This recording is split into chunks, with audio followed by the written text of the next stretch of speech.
Pendidikan Pancasila dan Kewarganegaraan. Perumusan Pancasila sebagai dasar negara. PPKN SMP MTS kelas 7 semester 1. Dengan subbab 1 pembentukan BPUPKI dan yang kedua perumusan dasar negara. 1. Pembentukan BPUPKI. Bangsa Indonesia mengalami sejarah yang panjang dalam melawan penjajah. Kita pernah mengalami penderitaan ketika dijajah oleh Belanda. Sejarah juga mencatat kekalahan Belanda oleh Jepang dalam Perang Asia Timur Raya menyebabkan bangsa Indonesia dijajah oleh Jepang. Ibarat pepatah, lepas dari mulut harimau masuk ke mulut buaya. Tepat kiranya untuk menggambarkan bagaimana kondisi penderitaan bangsa kita saat itu. Penderitaan akibat pelaksanaan kebijakan tentara Jepang terhadap bangsa Indonesia yaitu sebagai berikut. A. Pelaksanaan kerja paksa.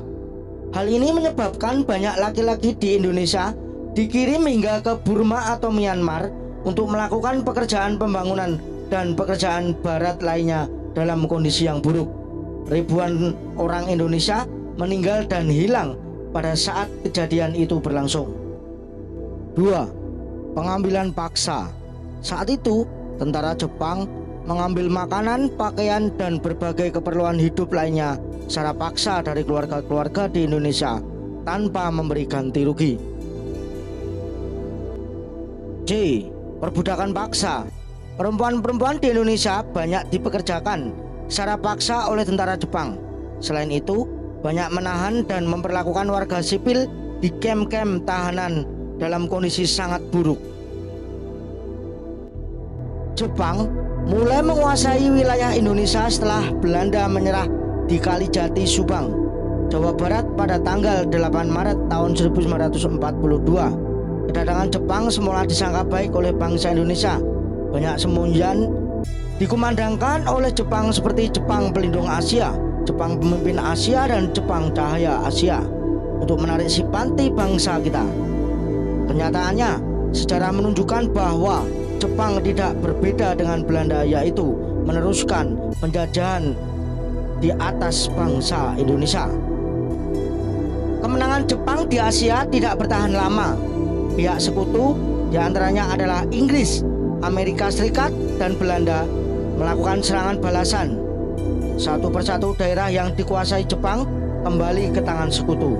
Melihat hal itu, pada peringatan pembangunan Jawa Baru tanggal 1 Maret tahun 1945, Jepang mengumumkan pembentukan Dokuritsu Yunbi Tosakai atau Badan Penyelidikan Usaha-usaha Persiapan Kemerdekaan Indonesia, disingkat BPUPKI, untuk menyelidiki usaha-usaha persiapan kemerdekaan. Janji Jepang membentuk BPUPKI direalisasikan pada tanggal 29 April tahun 1945 bersamaan dengan hari ulang tahun Kaisar Hirohito. Secara resmi, BPUPKI dilantik oleh Jepang dengan anggota berjumlah 62 orang yang terdiri atas tokoh-tokoh bangsa Indonesia dan 7 orang anggota perwakilan dari Jepang. Ketua BPUPKI adalah Dr. KRT Rajiman Wedyodiningrat dengan 2 wakil ketua, yaitu Ichi Bangase Yoshio dari Jepang dan RP Suroso.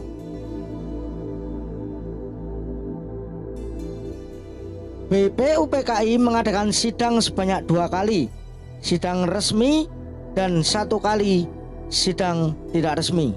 Sidang resmi pertama dilaksanakan tanggal 29 Mei sampai dengan 1 Juni tahun 1945 membahas tentang dasar negara. Sedangkan sidang kedua berlangsung tanggal 10 sampai dengan 17 Juli tahun 1945 dengan membahas rancangan Undang-Undang Dasar. Sejak berkuasa di Indonesia, Jepang dengan segala cara menguras kekayaan dan tenaga rakyat Indonesia. Hal itu menimbulkan kesengsaraan dan penderitaan bagi rakyat. Namun, penderitaan tersebut tidak menyurutkan semangat pejuang kita untuk meraih kemerdekaan. Berbagai upaya dilakukan bangsa Indonesia dengan menyusun barisan dan bersatu padu mewujudkan kemerdekaan yang dicita-citakan. 2. Perumusan dasar negara. Dasar negara merupakan pondasi berdirinya sebuah negara. Ibarat sebuah bangunan, tanpa pondasi yang kuat tentu tidak akan berdiri dengan kokoh. Oleh karena itu, dasar negara sebagai pondasi harus disusun sekuat mungkin sebelum suatu negara berdiri. Ketua BPUPKI Dr. KRT Rajiman Wedjodiningrat pada pidato awal sidang pertama menyatakan bahwa untuk mendirikan Indonesia merdeka diperlukan suatu dasar negara untuk menjawab permintaan Ketua BPUPKI. Beberapa tokoh pendiri negara mengusulkan rumusan dasar negara. Rumusan yang diusulkan memiliki perbedaan satu dengan yang lainnya. Namun demikian, rumusan-rumusan tersebut memiliki persamaan dari segi materi dan semangat yang menjiwainya. Pandangan para pendiri negara tentang rumusan dasar negara disampaikan berdasarkan sejarah perjuangan bangsa dan dengan melihat pengalaman bangsa lain, meskipun diilhami oleh gagasan-gagasan besar dunia, tetapi tetap berakar kepada kepribadian dan gagasan besar dari bangsa Indonesia sendiri. Usulan mengenai dasar Indonesia merdeka dalam sidang pertama BPUPKI secara berurutan dikemukakan oleh Muhammad Yamin, Supomo, dan Insinyur Soekarno. Pada sidang BPUPKI tanggal 29 Mei tahun 1945, Mr. Muhammad Yamin saat mengusulkan rancangan dasar negara Indonesia mengatakan bahwa rakyat Indonesia mesti mendapat dasar negara yang berasal daripada peradaban kebangsaan Indonesia, orang Timur pulang kepada kebudayaan Timur. Kita tidak berniat lalu akan menirukan suatu susunan tata negara negeri haram. Kita bangsa Indonesia masuk yang beradab dan kebudayaan kita beribu-ribu tahun umurnya. Muhammad Yamin mengusulkan secara lisan 5 dasar bagi negara Indonesia merdeka, yaitu 1. Peri kebangsaan, 2. Peri kemanusiaan, 3. Peri ketuhanan, 4. Peri kerakyatan, 5. Kesejahteraan sosial. Setelah selesai berpidato, Muhammad Yamin menyampaikan konsep mengenai dasar negara Indonesia merdeka secara tertulis kepada ketua sidang. Konsep yang disampaikan dengan isi pidato sebelumnya. Asas dan dasar Indonesia merdeka secara tertulis menurut Muhammad Yamin adalah sebagai berikut. 1. Ketuhanan yang Maha Esa. 2. Kebangsaan Persatuan Indonesia. 3. Rasa kemanusiaan yang adil dan beradab. 4. Kerakyatan yang dipimpin oleh hikmat kebijaksanaan dalam permusyawaratan perwakilan. 5. Keadilan sosial bagi seluruh rakyat Indonesia. Selanjutnya, pada tanggal 31 Mei tahun 1945, Supomo menyampaikan pidatonya tentang dasar negara. Menurut Supomo, dasar negara Indonesia merdeka adalah sebagai berikut. 1. Persatuan. 2. Kekeluargaan. 3. Keseimbangan lahir dan batin. 4. Musyawarah. 5. Keadilan rakyat. Insinyur Soekarno pada tanggal 1 Juni tahun 1945 menyampaikan pidato tentang dasar negara Indonesia merdeka. Usulannya berbentuk filosofi Grundslag atau Western Sound. Filosofi Grundslag atau Weltanschauung adalah fundamen filsafat pikiran jiwa hasrat yang sedalam-dalamnya untuk di atasnya didirikan Indonesia merdeka yang kekal dan abadi. Negara Indonesia yang kekal abadi itu dasarnya adalah Pancasila. Rumusan dasar negara yang diusulkan olehnya adalah sebagai berikut. 1. Kebangsaan Indonesia. 2. Internasionalisme atau peri kemanusiaan. 3. Mufakat atau demokrasi. 4. Kesejahteraan sosial. 5. Ketuhanan yang berkebudayaan. Insinyur Soekarno dalam sidang itu pun menyampaikan bahwa kelima dasar negara tersebut bukan dinamakan Pancadharma. Atas petunjuk seorang teman ahli bahasa, rumusan dasar negara tersebut dinamakan Pancasila. Sila artinya asas atau dasar, dan di atas kelima dasar itulah mendirikan negara Indonesia yang kekal dan abadi.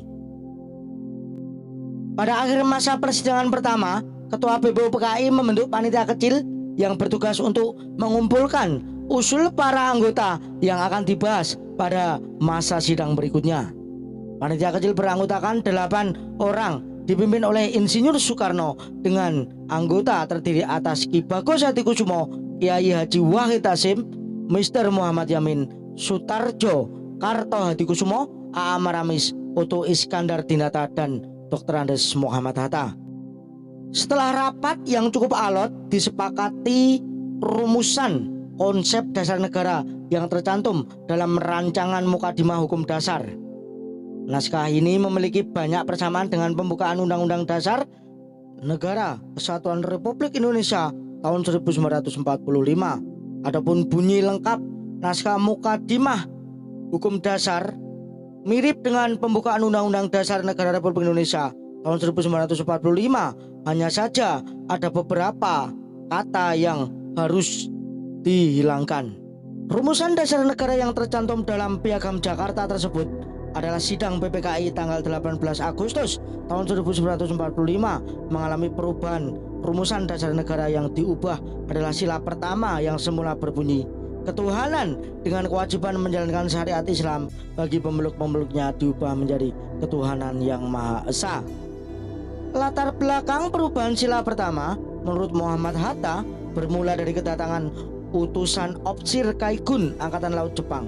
Mereka memberitahukan bahwa wakil-wakil Protestan dan Katolik dari wilayah yang dikuasai oleh Angkatan Laut Jepang merasa keberatan dengan bagian kalimat rumusan dasar negara dalam naskah Piagam Jakarta.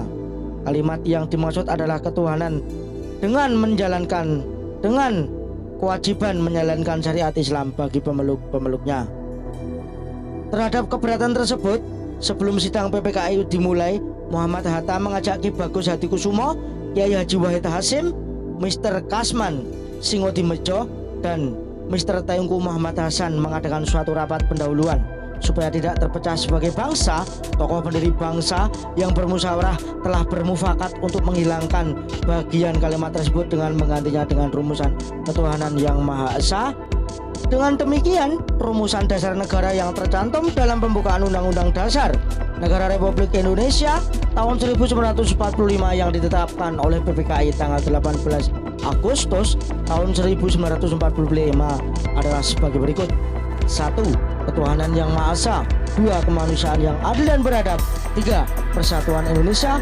4. Kerakyatan yang dipimpin oleh hikmat kebijaksanaan dalam permusyawaratan perwakilan. 5. Keadilan sosial bagi seluruh rakyat Indonesia. Demikian dapat kita simpulkan bahwa perubahan 7 kata tersebut demi persatuan dan kesatuan Negara Kesatuan Republik Indonesia, mengingat bahwa Negara Kesatuan Republik Indonesia merupakan negara yang terdiri dari berbagai agama, sehingga dapat kita harapkan dengan perubahan 7 kata tersebut menjadi ketuhanan yang Maha Esa dapat menciptakan kerukunan umat beragama yang ada di seluruh Negara Kesatuan Republik Indonesia. Demikian materi hari ini, ada kurang lebihnya saya mohon maaf. Saya akhiri. Assalamualaikum warahmatullahi wabarakatuh.